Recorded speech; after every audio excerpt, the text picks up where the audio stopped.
In early 2000s, Brian Banks was riding high. He was a star linebacker at Polytechnic High School in Long Beach, California. His abilities attracted the attention of college scouts nationwide, and he received multiple offers from prestigious programs, including a verbal commitment from the University of Southern California, USC.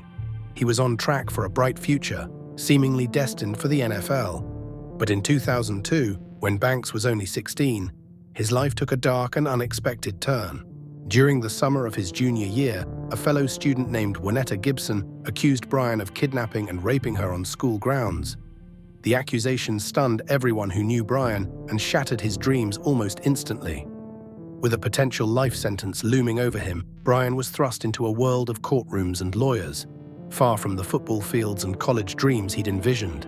Despite the lack of physical evidence and several inconsistencies in Gibson's account, the legal system's pressure on Brian was immense. His lawyer advised him to take a plea deal, fearing that a young black man might not receive a fair trial. Although Banks insisted it was consensual and there was no sex, he told KCBS-TV that his defense attorney at the time gave him a choice: plead no contest to rape or risk a trial that could send him to prison for life. When you go into that courtroom, the jury is going to see a big black teenager and you're automatically going to be assumed guilty. Those are her exact words. The plea deal meant avoiding a potential life sentence, but at a terrible cost. He would spend over 5 years in prison and face a lifetime of parole, branded as a sex offender. Torn between the risk of life in prison or a reduced sentence, Brian took the plea deal, not fully understanding the gravity of that decision. He took the deal, went to prison, and had to register as a sex offender. He thought that was the end of it. Banks spent 5 long years in prison, during which time he wrestled with anger, confusion, and frustration. He'd gone from a celebrated athlete to an inmate, all because of a crime he didn't commit. After serving his sentence, he was released on parole but was required to wear a GPS tracking device and register as a sex offender, which limited his freedom and restricted his ability to find work or rebuild his life. But through it all, Brian maintained a steadfast belief in his innocence and in his right to clear his name. He spent his days educating himself on the legal system and contemplating ways to overturn his conviction. Then, in a twist that no one could have predicted, his life took another unexpected turn. In 2011, nearly a decade after the accusation, Brian received a Facebook message from none other than Wynetta Gibson, the woman who had falsely accused him. She wanted to let bygones be bygones and reconnect. A friend request on Facebook from his accuser, Wynetta Gibson. I remember closing the laptop just like real quick and just like thinking what did I just see? Though shocked, Brian saw this as a potential opportunity to finally prove his innocence. He met with Gibson twice, and during their conversations, she admitted that she had lied about the rape. The private eye suggested Banks first invite Gibson to his office for a friendly chat about their past. Brian Banks asks Gibson for help in clearing his name. She confessed that no assault had ever occurred, but she hesitated to come forward publicly, fearing she might have to return the settlement money she'd received after suing the Long Beach School District, a staggering $1.5 million. I will go through with helping you, but all that money they gave me, I don't want to have to pay it back, all that, because that will take a long time. Now comes the hard part. Banks had to convince Gibson to come back the next day and talk to the private eye who was helping free him. Hey, buddy. The mood in the room was light, but investigator Parrish's questioning got heavy. When did you interpret it? Was it after him, before him? After. Now the big question. Did he rape you? No, he did not. Did he kidnap you? No. With this new information, Banks turned to the California Innocence Project, an organization dedicated to helping wrongfully convicted individuals. The Innocence Project took on his case, working tirelessly to gather evidence and push for his exoneration.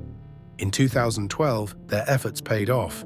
It was the key evidence that Banks' lawyers from the California Innocence Project needed to go back to court, and that undercover video got Brian Banks' rape conviction thrown out. Petition is granted.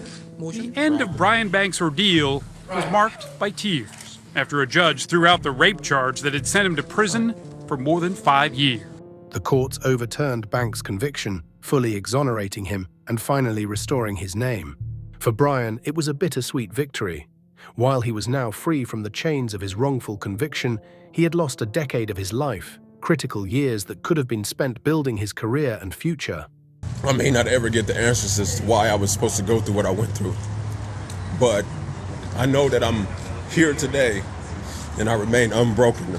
After his exoneration, Banks was determined to resurrect his dream of playing professional football, despite being out of the game for years. At 27, he knew he was older than most rookies and had been away from the sport for a long time, but he was ready to put in the work. He began training rigorously, and his story caught the attention of several NFL teams, each inspired by his resilience and dedication. His first big break came when he was invited to participate in the Seattle Seahawks minicamp. Although he didn't make the roster, he continued pushing forward. In 2013, the Atlanta Falcons signed Brian Banks, giving him a shot to compete in the NFL. Though his time with the Falcons was brief, this moment symbolized a long-awaited victory for Brian. He had defied the odds, going from a wrongfully convicted felon to an NFL player, a feat that few could ever imagine. After Brian's exoneration, Wynetta Gibson faced no criminal charges for her false accusations, largely due to her reluctance to testify under oath and because the statute of limitations had passed. However, her civil settlement with the Long Beach School District became a matter of contention. In 2013, the district filed a lawsuit against Gibson, seeking repayment of the $1.5 million settlement.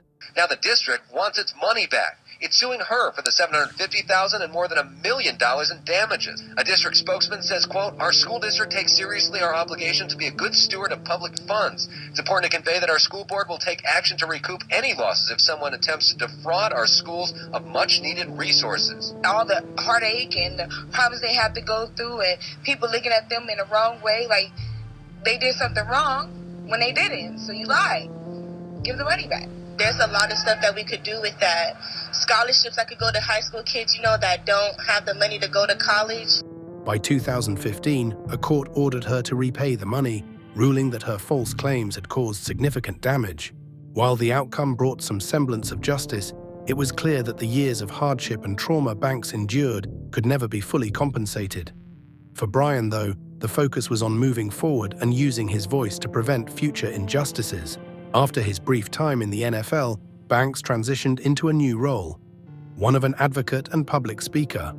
He joined forces with the California Innocence Project and began traveling across the country, sharing his story to inspire others and raise awareness about wrongful convictions.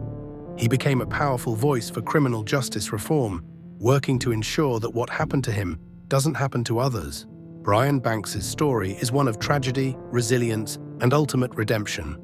Wrongfully accused and robbed of nearly a decade of his life, he still rose above his circumstances, fulfilling his dream to play in the NFL and becoming a powerful advocate for criminal justice reform. His journey serves as a reminder of the flaws in the justice system and the strength of the human spirit to overcome even the darkest of times. Thank you for watching, and if you're as inspired by Brian's story as we are, please like, subscribe, and let us know your thoughts in the comments below.